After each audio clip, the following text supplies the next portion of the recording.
And we are live on the King's Dime. Welcome back to a Monday night, a sad Monday night. Obviously, mourning the loss of Kobe Bryant today. This morning, the news broke. The Mamba, he's no longer with us. Pretty sad stuff. His helicopter going down in California with tragically with his daughter on board. It's been a bit of a sad day. That kind of, it kind of erases what was a pretty good weekend for the Kings. But I thought, in a tribute to someone who left such a big legacy on, the world of basketball, not just, the players that we have here. I'm sure a lot of the Sydney players, a lot of the players in the NBL have been touched by Kobe in one way or the other, in person or through just worshipping, growing up, being a basketball fan. I'm sure everyone here, really had a connection to someone as big as him in the sport. So I just thought, we should just talk about that for the first 10 minutes, dedicate some time to that, because it's really a tragic kind of event to really happen. It shook me this morning. I woke up and kind of read social media, and just straight away you get that, oh, geez, man, that's huge. And then starts racing through your mind, like, what is going to happen now to the NBA season? Like, it's going to be really, really crazy. You know what I I think mean? yeah, I think it's a bit somber, and there's really nothing much you can do. I thought you texted me this morning. I was like, really? Is this happening? And check out and you think, oh, maybe it's not. Maybe there is survivors, but not. Very, very somber. I'm sure a lot of the NBL players, have modelled part of their game as what he brought to the game, and it's interesting. There's probably all the players in the NBA today had some sort of game day tribute. I don't know how you go out and play, because brutal, man, just brutal. you look at Anthony, who's kind of just a shell of a human being sitting on the bench. Uh, Seeing Doc Rivers too, man. I saw him yeah, giving that. Oh man, just watching him just in tears, and like, it's for us. We're fans on the other side of the world. Neither of us are Lakers fans too, so there's not that deep connection to somebody who we watched over. Like, we knew who he was. We've watched him over the last 20 years, but it's not part of our family. But just to see the alumni of the NBA all just like devastated was breaking my heart. Like, just watching all of, like you start thinking about how he impacted these people's lives, and it's not it's not watching it on TV. He was somebody that they knew that's not going to be there anymore, man. And it's devastating. And like I said, his daughter too. I think, Kobe Bryant, a 41-year-old, not much older than both of us. His legacy stands for itself. Like, he was a tireless, effortless player. Going out like that is heartbreaking and devastating. But man, his daughter, I think that's just the thing that just cuts me up the most, man. Thinking about his daughter, like, definitely on yeah, track for a WNBA career, having that cut short. Oh man, it's just brutal. it's horrible. He leaves behind, wife and two further children, and the youngest being 4. It's just when you're a parent, these things kind of, you're like, oh, this hits too close to home, and it's pretty hard. But not only what he did for the NBA, what he did for the WNBA. For I everything, think man. he really Just fought for them, for pay motivation, rights. everything. Yeah. Yeah, bringing notice to the game, the WNBA. Uh, that's what he did. Having 3 or 4 girls himself. Um, you know, being a role model for that. It's kind of, the discussion was always around who was greater, him or LeBron, and I don't think that discussion is valid anymore. Just No. he's Kobe number 8, number 24, and LeBron is LeBron. I don't think you want to have that comparison. But yeah, and it's going to be a bit of a strange season going forward, I think, um, because a lot of the players used to train in the off season with him. He used to run his camps for active NBA players. So you don't think that they all know each other, but they do. And yeah, just seeing some of them just For not sure. really Yeah. good. No. Like, it was weird. Like, thinking about it today. Like, you just raised a really interesting point. Like, the WNBA stuff. You know what I mean? Like, having daughters, and like it's not just like he's finished his career. The career is drawn a line in the sand. The LeBron stuff now is like you've drawn a line in the sand. That's another really good point. But just the wider legacy that he had on people in general, in his, motivation, like everything, like you and I aren't even fans, and both of us are sitting here like, pretty rocked to just going, man, the legacy that this guy leaves on the NBA is just unbelievable in terms of the outpouring of support, in terms of what he left, as a legacy. And like, it's these people's lives, man. Like, you know what I mean? Like, you're right. Like, it touches their life. For us, it's an entertainment, and like, we move on.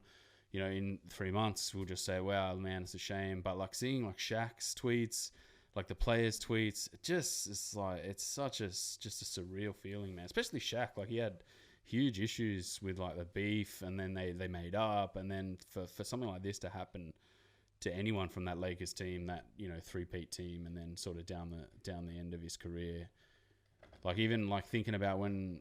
I remember Curry just pulling up and splashing one in his face, and then him just tapping him on the ass and being like, yeah, like, nice type of thing. And that was just sort of dude he was. Like, it was all about the game. It was crazy just to think that he's just not there anymore. And what he's done post-game, I mean, the only NBA player to have won an Oscar, which is just crazy, Yeah, for sure. Even off the, crazy. Sorry. Yep. Off the court, talented guy, and it's just weird. What's your earliest memory of him? Probably when I was about 8 or 9 and first season, kind of watching a bit of basketball, getting a card. I think I've got a couple of old Kobe cards, top deck ones, and like, oh, who's this player? Because I think it was his rookie year, and then follow him much after that because I was never a Lakers fan. But then you start hearing about him. I think when I really came to fruition was against the Boomers in 2008. What's that, Beijing? Yeah. Just Showtime. Crazy. Just nuts, man. Just his ability to just pull up from anywhere and just hit shots. You'd just be like, what? Like, what? How did you hit that? It was just nuts. Man, I remember back in the early 2000s, like like basketball's always been there, but it's never been like, I think growing up with my childhood, like cricket was always the thing that I had the natural attunement to, knowing everything, wanting to know everything, learning about the game, like being a student of the game. Like basketball really wasn't that for me, but it wasn't until the sort of mid 2000s that I started watching the We Believe Warriors team, and that's when I started learning about what the game was. So I haven't had the deep seated affinity for the game since I was a kid, type of thing. But just knowing, like back then, that three-peat team and just watching a few games here and there. I never had cable TV either, so I couldn't really watch it. I'd watch like Sports Tonight and stuff like that. You just knew who he was. Like, he'd always pop up. You'd just be like, Kobe again, like nuts, man. Like Kobe again, like you'd be like, it'd be 2002 watching Sports Tonight, and you'd just be like, here's a bunch of Kobe highlights. You'd just be like, again, Kobe, like holy moly, what's going on, sort of thing. So it's just, I like that All-Star game where he locked down LeBron. That was hilarious. At the end of that game. Yeah, nuts, man. He was just crazy. His ability to hit shots. Some of his international stuff was crazy too, man. Yeah, some of that Dream Team stuff. Well, he was the Dream Team. Him, LeBron, Wade, Carmelo, Carter. That's the Dream Team. But it's going to be a bit somber and sad for a very long time. Yeah, man. Like I said to you, man, the NBA role is just going to be weird. Like it's going to be like something this gravitational to happen during the season. It's going to change the whole gravitas of the season, man. Like the season's not going to be like a lot of these players are going to have like there's going to be the emptiness, and then it's going to be the fun. Like I don't know how. Like I can't see the NBA going like, well, we just plow on. You know what I mean? Like the whole thing's changed now. Yeah, you'd have to think the All-Star game would be about him. You'd have to think, the Lakers playoff run is really going to be tied to him. And, if they win it all, then you know why. Yeah, I think they've got a bit more to fight for than some of the younger teams out there, like the Bucks, like Philly. It's just weird.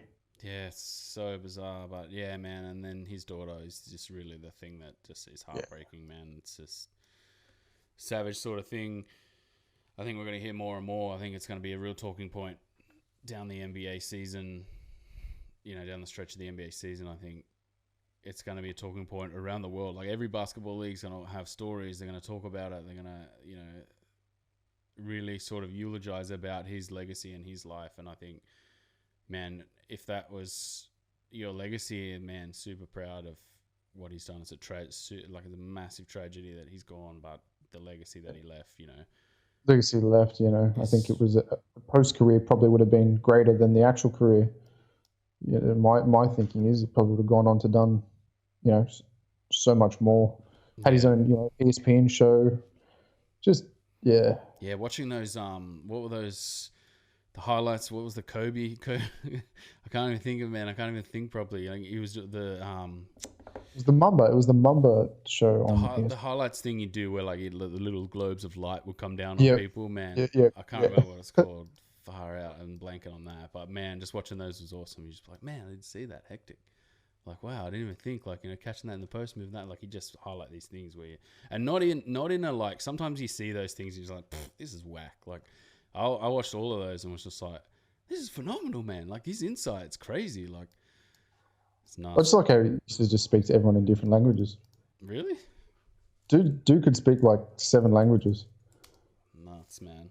Could speak Italian and Spanish fluently. Used to swear at Bellinelli in Italian. I know that. I'm just trying to think of what that was called, man. Spotlight or something like that. Yeah, Shout maybe out in the comments, man, if you're watching. Shout out what that Kobe Bryant thing that he do before games talking about players was, because it's just escaped my mind. I don't know why. But yeah, Kobe Spotlight. Anyway, it's all just RAP stuff when you search Kobe at the moment. It's all the rest in peace stuff's coming up. But yeah, an absolute tragedy, man. And yeah, he could speak English, Italian, and Spanish fluently. Nuts. So I know he used to hassle the other players in their native language. Yeah, he had power. He would have done a lot of like yelling at power. What are you doing, pal? Roll harder, pal. Like, yeah. Nuts. But yeah, so to tie it back to this weekend, really thinking about it all day today. Usually Monday is my day where I'm like, where I think about the Kings and what I'm gonna talk about tonight. Really it starts fizzling in my mind. Today it just was like blank. It's kind of lucky we had 2 decent wins. Casper caught fire. It was an easy weekend. Yeah, that blew my video out of the water. He just comes out and just absolutely lighting it up. Nuts, man. 8 for 14 against Melbourne. But still, a bit of false economy. Like, watching that, that was going to be one of my points in the video. He loves the big game. And I don't know if there's enough big game action this season. There hasn't really been, big game action, man. We need big games from him. And there's a lot of rivalry between Melbourne as well. But I suppose we can start off with Illawarra. Yeah, the other night. The Hawks game Friday night. The Hawks just look like a shadow of the team. I think their season is well and truly done. Man, Jason Tate was phenomenal. Always, defensively, offensively. Lazard and Kickett had fantastic games as well. Newley played well. Bogut looked a bit injured. We could really talk about Bogut for a minute, being just his body just looks beaten up, and he's hardly played minutes, which gives me no confidence going into the end of the season, and very little confidence that we're going to be seeing next year in a Kings jersey. I think he's got 1, maybe 2 years left in him, like maybe. But I don't know, like I want to stop short of just going like, dude, I've said to you in texts, like, he's done, man. Like, I don't know how much, like he looks like, it's not like, he's trying as hard as he can and he's got something there that he can draw on. I just really don't think he wants to extend it. And whether, he comes to the end of this season with the playoffs on, like, shout out, we qualify for the playoffs, like that's just went completely sort of over my head with this stuff today. Mentioning the fact that we've clinched the playoffs and how good's that. And like, we started this podcast 2 years ago, and 2 years in a row they've clinched the playoffs. And I was even thinking of doing a post today about that before this thing sort of, and then that's just gone out the window with this Kobe stuff. But the the rope-a-dope factor, all year I was just convincing myself, like, bogus, just rope-a-dope, it's all right, like, you just relax, you don't need him to be an MVP. But man, these last couple of games, like, he's looked injured, hobbled, and that's a worry, because it was the same sort of with Diddy, where you could tell after that first injury he came back and was a little bit like, oh, I don't want to really stretch myself. Had a Yeah. couple of further sort of little scares. You could see it in the way he was playing. It was just like, oh, I don't want to just, trust my body here. I want to try and, not do anything stupid. Like, I feel like Bogut all season's been playing like that. Yeah, he's been playing very protected, very different to last season. I suppose maybe that Boomers campaign took a bit of a physical toll on him, the preseason and going into the FIBA World Cup. Maybe he's just not gotten over that. We know he's had back injuries in the past, and probably doesn't look like injury. Maybe it looked like cramping or lower back spasms or something that's really keeping him back. But yeah, he's not looking fantastic. We've kind of just been lucky that Kickett's offensive production, and he's actually been defensively quite good this year. And I do like it how referees are kind of acknowledging the fact that he just stands there and puts his arms straight up and doesn't move anywhere. And they're not calling that. I did like that against Illawarra. There was a few times they barreled into him or tried to Euro step him and just missed. And, any other game that would have been called a foul. But he literally doesn't move. Like every time his hands are directly up, he does not move, his feet are planted. And he was getting calls for like the first 8 or 10 weeks of that. I was like, well, his defense isn't working. But I think the league, and maybe that's a Will Weaver maneuver, the league has cottoned on to the fact that he doesn't move, and so you shouldn't call these Euro step chucks as fouls. Well, But Illawarra were just defensively like, what, they had 5 fouls all game. Like you can't win a game not fouling, because we know that you're not playing defense hard enough. yeah. How many fouls did Illawarra have in the game? I think into the fourth quarter they had 5 fouls in total. I think by the end they had 10 fouls. I think it was nothing. 20. They had 20 all up, personal fouls. Okay. But I get exactly what you mean, man. They did not play this game like they played the other game on New Year's Eve, where at that point they had something to play for, so there was hustle. You know what I mean? Yeah. And then in this game, like, we really stepped on their throat in that sort of second half, early third quarter type. You just stepped on them. It was like, we're way better than you, bang. Whereas in the other game, we kind of let them sort of stay around. We just, we're in an arm wrestle now. In this game, we just went like, nah, bang, we'll take you. Thank you very much.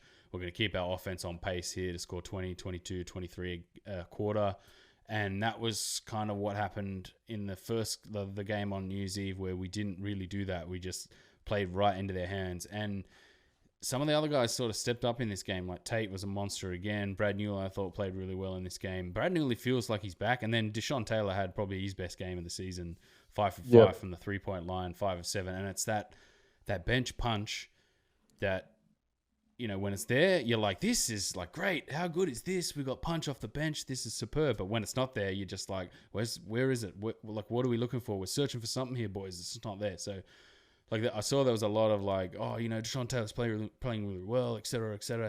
How good's this? But then I feel still like it's a false economy, almost like this Casper hitting 8 threes is also kind of like a false economy. Like, we've seen him struggle this season. It was great that he stepped up and he had that good game, but I don't know. I'm still a little bit wary. Like, it's good. It feels like this team's starting to like realign itself with, we've got to actually work really hard and stay working really hard. And execute. I think in this game as well there was absolutely zero perimeter defense. Zero. The amount of times Kicker was left open, Lozada was left open, and Taylor was left open. That's why 100 points were racked up against 70. I mean, Illawarra showed good offense in spurts, but there was no defense. It looks like everyone's just protecting their bodies for next year in the off season, potentially playing in the NBL 1 or in the New Zealand Basketball League. So. Yeah, that's the end of that chapter, I think, and it was a pretty easy win in the end. Yeah. Not enough garbage minutes. I wanted to see more garbage time, though. They played the starters, and I wanted to see some deep bench halfway through the last quarter.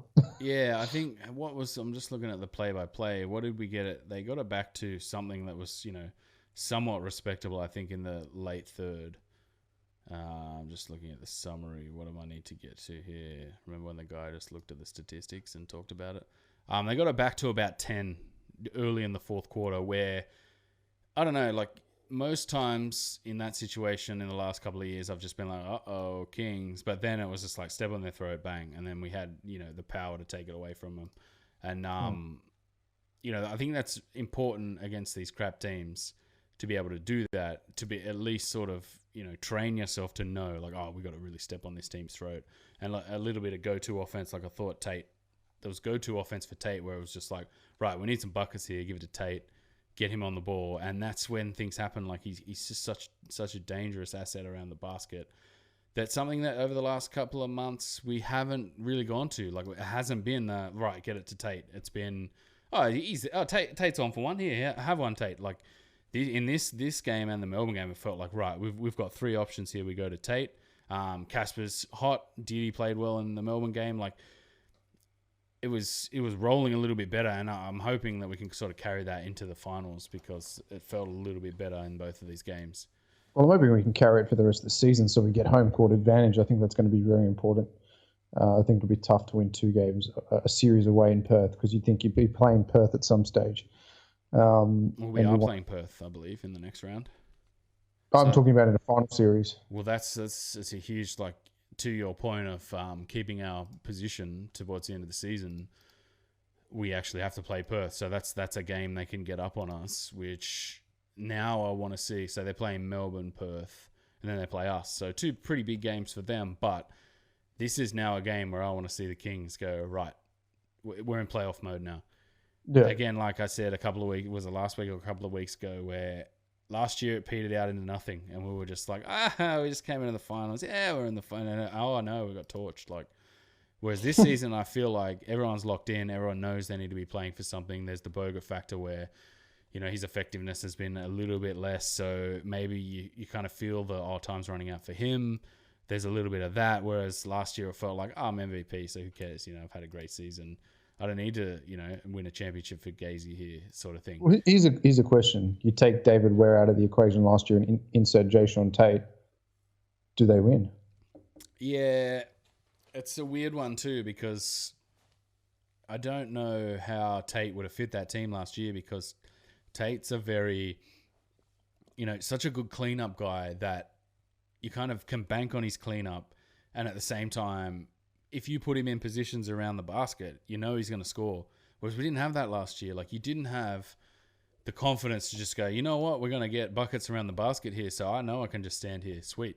Whereas this year, you can feel like some of these guards are just like, I know Tate's going to take the ball inside. I don't need to, crash the glass, kind of, long rebound. They know that there's a scoring option that's going to put the ball in the bucket. So last year, it was like, you had Bogut's offense inside, where Bogut's offense, you're always a bit like, it's a bit. It was a bit better last year, to be completely honest with you, but I think the shine of Tate's offense has made that, we haven't had to go to Bogut. Like, as much as, I've seen a few rumblings just like, Bogut hasn't been as good this year. What's happened? And you're just like, we've just got better options. That's what's happened. Yeah, well, that's true. And in a team, at some point, like, a testament to his professionalism, that he's just like, yeah, no worries, like, no, all good type of thing. Like, I think I'm more proud of that from him, being like, yeah, all good, no worries, Yeah, he doesn't seem chippy about it. He never, when he's taken off, he never complains. Last year, he'd get really angry, and I don't think. And he's getting a bit shirty at the refs too, a lot. And part of me though, like, that's my spirit animal. So I'm like, yeah, man, get shirty at the refs. I'm into that. I'm cool with that. Do we have any ref issues in this game that I can think of? No, not when you blow them out that much. But I'm sure there was some poor refereeing in some stage. They went to the monitor again right at the end. Oh no, it's just like, why? The game's over, man. And then called it an unsportsmanlike, and you're just like, that wasn't unsportsmanlike, man. Why did we even go to the monitor? Like, the game's over. We're up by 18. Like, why? It just blows my mind, man. Like, surely, like, to take it away from, all right, individual incompetence or a group of 3 incompetent refs, like, surely just game management is, guys, the game's over. Do we need to go to the monitor? Like, no? Okay, cool. Sweet. Shoot your free throws, 6 seconds, end of the game. Like, it just makes everyone go, really? Like, really? And then you have to talk about it. Yeah. So I'd be like, head down, like, we all good, guys? Yep, no worries. And we're off the court. Here's the end of the game. Like, you know what I mean? Like, so nobody talks about you for 3 or 4 weeks because you haven't done anything stupid. Like, all right, let's move on to the Melbourne game. And good win, but Melbourne. Oh man, let's just talk about Melbourne. Do you reckon they're going to make the playoffs? I don't think so. they're 2 games back. I think Brisbane are way, way hotter. In saying that, they've got a 5-game stretch at home. Yep. They are 2 games behind, so everyone's played 24, and then Melbourne. I'll just refresh the page just to make sure that's right. Yeah, Melbourne have 23, so they have 1 game in hand on everyone else. But the Kings have 25 games, so they have 2 on the Kings. At 11 and 12, what's their run like? Let's just check their run really quick. They've got to play Perth, Brisbane. Ooh, that's 2 massive games. Then they've got to play Illawarra to finish out the Taipan. So that, and the Phoenix rather, is their last game. So that's huge, man. That's a murderer's row to finish the season, really, for the position they're in. Yeah, you'd want to be top of the table for that ending. And then nobody can say that they didn't deserve it if from here they make the playoffs. You know what I mean? Like, they've got to beat Perth, Taipans, and Brisbane all vying for those spots. Nuts, man. Who would have thought that at the start of the season? No one would have thought the Taipans. No, Melbourne being crap. Yeah, that was me. I said, I don't think Sean Long and Trimble's going to work. And no, it doesn't at all. To be honest, Trimble was all right in this game, but it still feels like fool's gold offense, man. Yeah, fool's gold offense, but just bad defense as well. They just don't work defensively. You need, if your point guard's not the strongest defensively, you need a strong center. And they were playing Sean Long a lot at the 4 this game, and Joel Quill. Yeah, Joel Lual Achul. Who shout out to Aussies taking over the NBA. We saw like 3 years ago in some rookie footage where he was just like a trebuchet, man. He was so slingy and so wiry. He's bulked up a little bit. I mean, he's slightly less wiry and a little bit more bulked up now, but can shoot the ball. I like him, but he's clearly like a raw young guy who's probably 3 or 4 years away from growing into his ability. Yeah, I agree with that one. But yeah, Sean Long for me is not a franchise cornerstone. I don't think you can. I don't know, man. I said at the start of the season, I don't know if you can bank on him. It's defensively just all over the place. Likes to just shoot jumpers, and you just like, don't shoot jumpers. What are you doing? You've got Chris Goulding in your team. Like, what are you doing? Yeah, but he's kind of fallen off a cliff as well. And they're not really running plays for him. It just kind of seems to be pulling up from ridiculous angles and can hit him, but like every time he shoots a ridiculous 3, you're just like, you're not gonna get this, and he gets it. But in this game, he didn't. He was really struggling from the field. Yeah, no, this was definitely a Casper Ware special this game. So, anyone else from the Melbourne team? So Barlow just got destroyed by Tate again, like the 3rd game in a row where Barlow comes out and it's just like, what do I do with this guy? I can't do anything, and doesn't want to foul. And understandable, like you're just like, yeah, you can't do anything with this guy. You know, he's 6'4", probably weighs about 230. Good luck, Dave Barlow. Good luck, son. And then, he's been getting better at the line as well. A little bit better in this game. He had, what did he have in this game? 6 of 9 from the line, 66%. That's good. I think anything over 60% really from him over a season is good in terms of shooting free throws. Look, I don't know if that free throw stroke is going to get better. We haven't really seen it get better this season. You've just got to... But the other thing too, like he doesn't get foulable positions. And he's lucky in this league where get foulable positions where you're not actually making plays is free throws in the ball anyway. Yeah. So I don't think people are going to go in. Like in the NBA, people are just going to be like, I'm just going to crash tackle you basically. NFL style, just hit you, douche. And he's going to have to go to the line and earn this stuff. Whereas in the NBL, you're a little bit more protected. But yeah, the Trimble Long thing, I just didn't think would work at the start of the season. Hasn't really. Goulding in this game just looked like, it's just like, whatevs. We're going to lose? Whatever. I'll just chug up some shots. And whereas last year, man, like he was the heartbeat of that team. Like every time every time they needed buckets or then they were behind in those games we played against them, there was always shots of him like clapping, like, come on, boys, like, let's get it going. And you like in these games, you just see him just standing there, just like, and you're like, oof, I don't know about this. So, it'd be interesting to see if and their bench, man, like Shea Ely, just fouls waiting to happen, basically. Somehow just doesn't get fouls on him. Like he'll just foul people all night, but not get fouls. And then McDaniel, Smith Milner. Did you see Smith Milner the other night against? No, it wasn't. I'm thinking of the Breakers. See Smith Milner and Nagatai like the same player to me because they're kind of the same. But yeah, like Melbourne. Anyway, we'll go on to the Kings, Melbourne type of thing. Newley played well in this game. Do you feel like? Yeah, I feel like Lazard, Newley, obviously Casper Ware and Tate. I mean, I just don't think they have an answer for Tate. That seems to be any matchup they don't have an answer for, and it seems like, Webb always plays well against them because it's kind of his old team out to prove something, and they didn't really run him off the line too well as well. So that was another thing. Played a bit of zone, that kind of backfired a little bit. They can put up points. I just don't think their defensive ability is great. But hey, if Ware doesn't go 8 from 14, you don't really. It's a different game. It's a bit close, yeah, a bit closer. So he had, and that's sorry, yeah, it's a bit closer. That's all. Yeah, so he had 26 points, 9 of 18, 8 of 15 from 3. It's pretty nuts. And then 1 of 3 from 2. His 3 ball was dropping, so I guess there's 2 ways you got to think about it. Like the 3 ball was dropping, so he didn't need to go inside. So in some of these games, the 3 ball's not dropping, and you kind of like just go inside, and he doesn't. But in this game, he didn't have to because it was 8 of 15 from the line. 24 of his points were from outside the arc. That's probably. I still feel like it's a fool's gold thing, man. Like, yeah, you knocked him down tonight, Cass, but at the end of the day, all this season it's just been like he just shoots him, man. He just shoots him, and you've just got to accept that he shoots him. Yeah, but you want inside. I think when you're playing playoff basketball, you want early fouls on the opposition. You want aggressive to the hoop because it really changes the dynamic. If you've got to pull out Bryce Cotton or Tariq White 2 fouls in the first quarter, you could build a bit of a lead, and it keeps him on the back foot. So you don't really want him on the 3-point line. You want to try driving to the hoop because he's going to draw the most fouls with his handles. So you don't necessarily want the volume of 3-ball, but I think that's not going to change, really. And the other thing, too, is Andrew Bogut had 7 assists in this game. Have you felt like he has been an assist machine like he was last season? No. He's kind of come good in the last couple of games.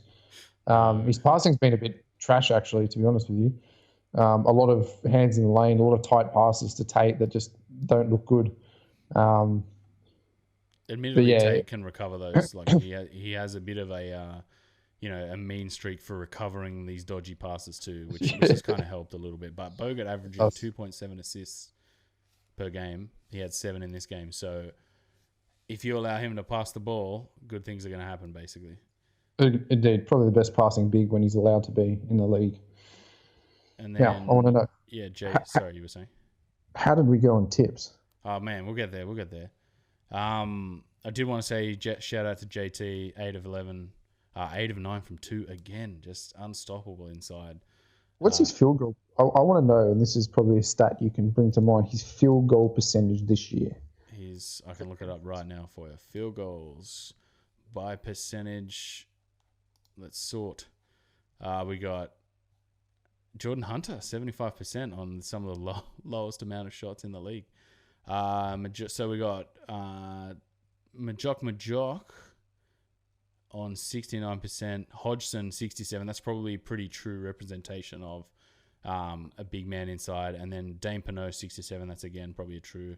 Blažević from Cairns he comes off the bench, plays limited minutes, so he's 67%. And then JT at 65%. That's absurd. Nuts, man. For a small guy, man, who's not a dedicated around the rim center, it's nuts, really, to be honest. Ultimate offensive. And then Plumlee coming in off the back of his stint, 61%. Yeah, well, that'll be an interesting matchup, actually. Plumlee against Bogut. I think Plumlee looks decent. I don't think he looks as good as like the hype train that's followed him. He's not hype train because if you watch the Plumlees in NBA, they're pretty trash. Yeah, but have you seen the hype train at the end? Like the NBL's, like I understand it. The NBL's just like it's Plumlee. How good is it? Hypey. And you're like, yeah, chill out, NBL. It's not that good. No. But we are Kings fans, so we're biased. Yeah, but again, it's a step up from Dario Hunt. True, very true. It'll be interesting to see how we go against him. Anything else from this game? Didi, obviously, a little Didi health check. He looked way better in this game, man. just moving better. His feel was kind of a lot better. Defensively, he was quite good. I was worried, man. And then he had that scare. That's right. I want to talk about that. He had that little scare with his rolling his ankle. I was watching that. Yeah. I watched that a few times on the replay and couldn't see what that was. Maybe just you pull up a little bit. Sometimes you land hard and goes a little bit, and you're just not quite sure, and you walk it out, and it's not bad. And maybe it'll be a little bit sore the next day. But hopefully there's been no reports as yet, so hopefully that none too worried. Yeah, no, you don't get. I've noticed you don't get much out of the league in terms of injury stuff. Yeah, man. By the end of an NBA game, you know what they've had for lunch, what they've had for dinner. They've had what the diagnosis is. Yeah, they've had 2 MRIs, CT scan, and an operation before they've left the building. And so I felt like that's going to be a huge boost, man. If he can somehow recapture some of that preseason form, like again, it's like Boga. It's like the trust in his own body. I felt like that's what's kind of like, it's not his ability. It's the trust in his own body that's kind of deserted him. It's affected his touch around the rim a little bit with his shooting. When he's kind of under a little bit of pressure, he struggled a little bit. But it's good to see him get back out there, 4 of 4 from the field, 3 of 3 from 3. 3 ball was looking a lot better. Anything else? So Shawnee big balls wasn't too bad in this game. He only had 5 points, but again runs offense really well. 3 assists. DT I felt was all right in this game. He again, people were saying his defense is really good and important, but I still feel like he's just over hedges, and when over hedging comes off, you're like, that looks great. But when it doesn't come off, you're like, man, like ease up on the hedging. Like you're way too high, dude. And that's where we've had a couple of games where he's struggled against Cotton. Yeah, I think Cotton's a much smarter. They set better screens, and he sells the contact a lot better than I think Melo Trimble does as well. Tends to flare. Low-key loves a little flaily little flop. Yeah. Trimble. And gets upset too. Like he was getting shirty in this game. He got shirty in the last game. Gets upset. You're like, dude, chill out. It's the NBL, bro. NBL is life, man. NBL is life. All right, now we can go to MVP for the season. We'll just throw those in there real quick. Yep. For the Hawks game. Hawks first. Jason Tate. JT 3. for 3. Kick it for 2. Ooh. Newley for 1. It was tough between Newley and Lazada, but I'm going to go Newley. I didn't do any pre-roll on this, so I'm just going to go back to the box score real quick just to double check. Like in true style of last season, where that MVP race, like watching Bogut, you were just like, he's clearly the MVP. Whereas everyone's like, Cotton had 26 points a game though, and you're like, yeah, but Bogut's clearly the MVP, man. Assists, rebounds, blocks, like he's the MVP, defensive player of the year. Like stop it. So I'm just going to go back and check these scores and just be like, who scored the most here? What have we got here? Yeah, JT, definitely. Tate. Do we want kick it? I'm going to go Taylor because I thought he played pretty well. And then I will go also, kick it. And now we'll get back to the Melbourne game. Well, I think you've got to give it to Casper. We're on an 8 of 15 night. Yeah. But followed very closely by Tate. Yeah. Tate for me too. Followed closely by Lazada. I think Lazada had a pretty good game as well. Looked better. Ooh, Newley was pretty good though. Yeah, right. I'll go. You can go Lazada. I'll go Newley. No, I'm going Lazada. Diddy as well.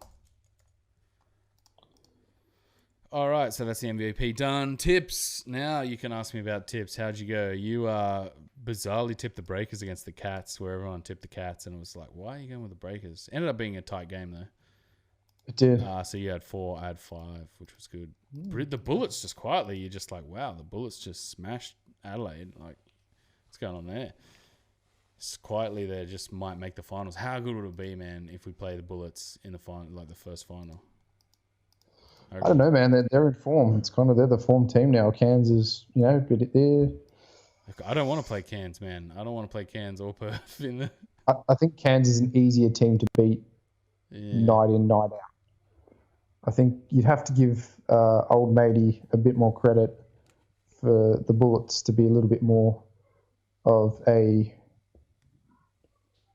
change-up kind of coach, old safety harness. But I think, you've really kind of got 6 players for Cairns, and that's it. So Yeah, and they don't have the experience. But I still, man, that Bullets team just looks like a wilting in the finals waiting to happen. Whereas Cairns, has this element of we're just going to try really hard and try and fluke it type of thing. I don't think Brisbane has that. They kind of got Magne and then Sobey, where you're just like, Sobey's not going to do anything in the finals, especially against our team. Hey, here's a stat that'll blow your mind.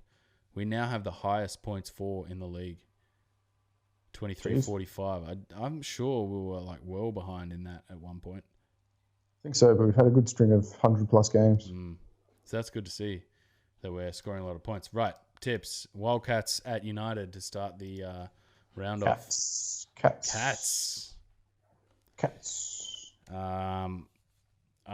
There's 3 rounds to go. I'm behind you by 3. I'm just going to go in either make or break fashion. I'm going to go Melbourne. I need strategically to not mimic your tips here if I'm going to get a win out of this. 36ers at the Breakers. Breakers. Ooh, I'm going to go Adelaide. I was going to go Adelaide anyway. I think you're going to see the worst of the 36ers now because they're the worst of the Breakers rather now because they can't make the finals. They are officially out. I'm just going to double check that. They officially can't make the finals, I don't think.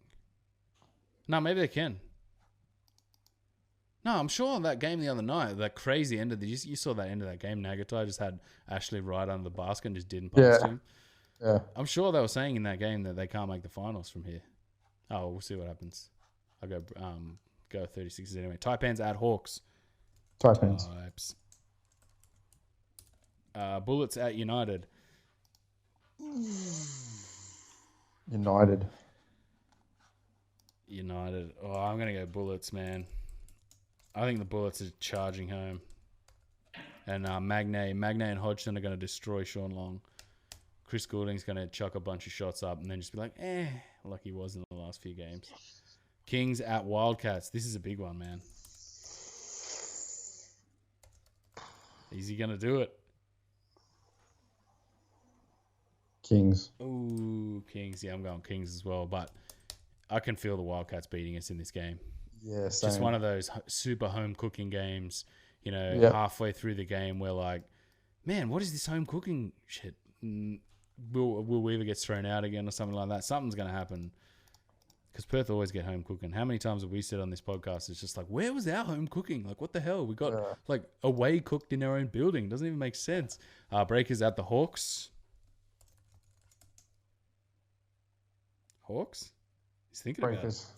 Breakers? Yeah, I'll go Breakers as well on that one. And then to finish the round, Phoenix and the 36ers. 36ers. I think the Phoenix are done. Yeah, the Phoenix are well and truly done. Just shows you, man, they really rode Mitch Creek into the ground early. Just randomly, I'm going to go to Phoenix because I need a sneaky, if they get up, I need the sneaky points. Phonics. I put Phoenix. And that rounds out the round. I'll put those up tomorrow afternoon after I get home from work. Should we just talk about the big game that's coming up against the Wildcats just very briefly? Plumlee, we touched on a little bit earlier. I think really Xavier Cooks has to contain him when Bogut's on the floor. I don't think Bogut's going to play 30 minutes. I think Cooks needs to body up. I think Kickett's going to get really bodied out of that contest. Plumlee's a decent enough finisher around the rim for Kickett not to be able to defend him effectively in the low post.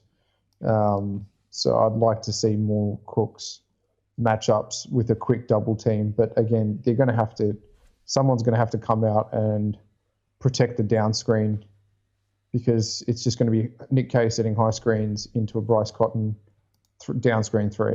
And really, we can't have a centre camping in the paint. It's just not going to work against Perth.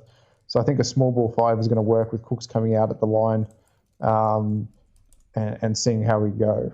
But yeah, I don't know if this is going to be. I think Perth just have their hoodoo over us because we just can't really work with down screens too well. Yeah, you just run Casper Ware around. That's another part of this video I'm working on where it just wears him out, man, because he's such a like in your pocket defender. Like he has to stay with his man because we've got so many wrinkles in our defense where guys not stepping up, guys not collapsing properly. I've noticed a little bit in those videos I did where guys don't collapse properly. He just chases guys around relentlessly, and that's all right. But I think that's also part of how he hasn't played that well this season because he's doing crazy amounts of chasing around, which you get to the end of a game and what does he have left in the tank? Does he have it in the tank? We don't. Yeah, we have to learn how to switch on Perth. I think it's not something you can just go, right at the end of the season, we're just going to pull this out of the bag. I can't envisage us doing it, but I think that's something that needs to be looked at. Yeah. It says me with no coaching experience to a guy like Will Weaver. I'm just looking up this Martin injury. He's still injured. I wonder if he's out until the end of the season. That's probably, it doesn't help not spelling his name right. Damian Martin ruled out. Yeah, when was this? Tell me. Latest news. Saturday's game against the Bullets. That could be weeks ago. It doesn't even have a date on it. What are you doing to me? Anyway, so that'll be interesting to see how this. You're right though. The Nick K Plumlee Chubb duo. I don't know. Like we need a third guy to throw at that, and Xavier Cooks is that guy, and I think he can do a good job. It's just whether like we can keep Tate out of foul trouble. We can basically not have to chase Cotton around, and then you kind of limit the effectiveness of K and their center, whoever it's. Now it's Plumlee. It used to be Hunt. Hunt was kind of useless around the rim, but I think Plumlee's a much better guy around the rim than Hunt. Apart from that, they've got a pretty decent bench. Then you're looking at White now. Like you're just like, Tariq White. Now we've got to find someone for Tariq White. I don't think Newley's guarded him very well this season in the games we played against them. Yeah, you want Lozada in that lineup to guard White. I think he's got the length and the speed to do that. So it's going to be interesting matchups. Newley doesn't match up too well against Perth. No, I find he's just he's too chunky, and the amount of movement and the amount of speed that they've got with Cotton, like he gets stuck in between. Newley, you need to be here, and he's got to make a step and read, and he can't read it, and then he can't get back, and then he ends up chasing guys around a little bit as well. So, and then Steindoll's going to be just launching bombs again. He seems to score against us, and then not against other teams. And then you look at that; they're pretty deep. They're fairly deep. Like Steindl, Norton, Wagstaff. Wagstaff, you're not going. He's awesome, but he's at least pretty solid for them. And then, you're right there. Yeah.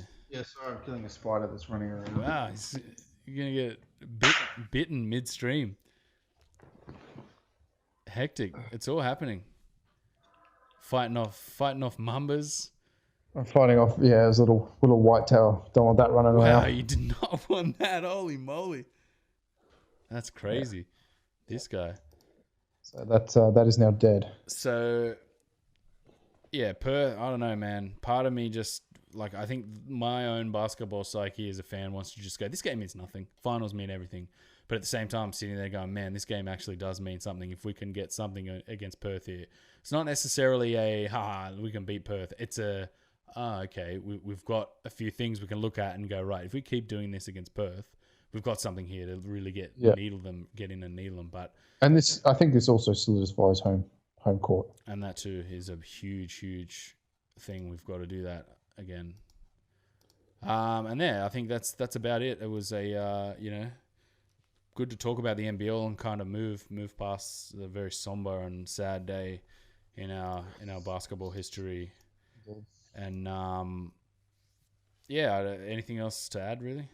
No, that's it. That's it. It's the round wrap, and we'll be back. So I'm just going to double check when this Perth game is. It on Saturday? Is it? When will we be back? So the game's on Saturday night. We'll be back Monday night-ish. Monday evening. Yeah, all right. So make sure you come along and listen to us next Monday, where we wrap up the Perth game. We'll have another picture on how we're shaping up for the playoffs. Need to secure that top spot. Indeed. And as always, like and share and subscribe all the way across the bottoms, the socials. We are on Patreon. I didn't really want to mention that on a podcast like this, but we are there. If you want to throw some dollars for hosting and stuff like that, it all goes towards getting us out there and really getting us to fans. Like, it doesn't go to us; it goes to the infrastructure of putting this podcast together and putting it out there on the internet for everyone to listen to. And as always, we will see you guys next time On the King's Dime. Take it easy, everyone. Peace.